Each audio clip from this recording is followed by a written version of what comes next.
Hazrat Abu Abdurrahman and Hibban bin Atiyah had an argument with each other. Abu Abdurrahman said to Hibban, I know what stimulated your companion Hazrat Ali radiyallahu anhu to bloodshedding. He said, O impudent, tell me what is that? He said that he radiyallahu anhu said, Allah's Apostle sallallahu alaihi wasallam dispatched me, Hazrat Zubair and Hazrat Abu Marthad, while we were all riding, saying, set out until you reach the Roza Hajj. Abu Salama states that Abu Awana uttered the word Hajj. There is a woman who has a letter of Hatib bin Abi Balta, which has been written to the Makkan polytheists. So you should fetch that letter. We thereupon set out riding until we found her there, as Allah's Apostle sallallahu alaihi wasallam had said. She was going on a camel. That letter was written to the Makkans telling them about the departure of Allah's Apostle sallallahu alaihi wasallam. We asked, where is the letter which you have? She replied, I don't have any letter. We then made her camel kneel down and searched her luggage, but found no as such thing. My both companions said, we don't find any letter with her. He states that he said, we know that Allah's Apostle sallallahu alaihi wasallam has never told a lie.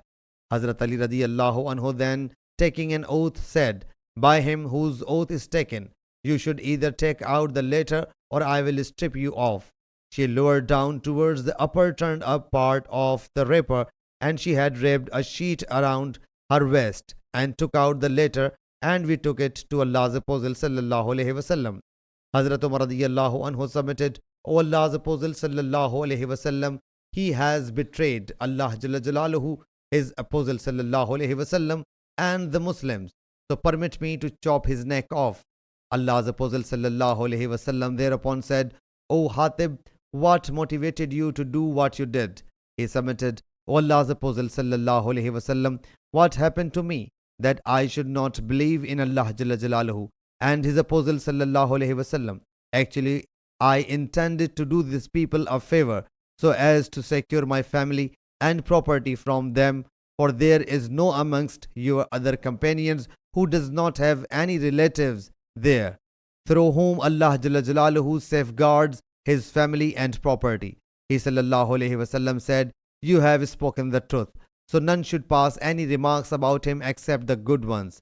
The transmitter says, Hazrat Umar radiyallahu anhu again submitted, O Allah's Apostle sallallahu alaihi wasallam, he has betrayed Allah Jalla Jalaluhu, his Apostle sallallahu alaihi wasallam, and the Muslims. So permit me to decapitate him.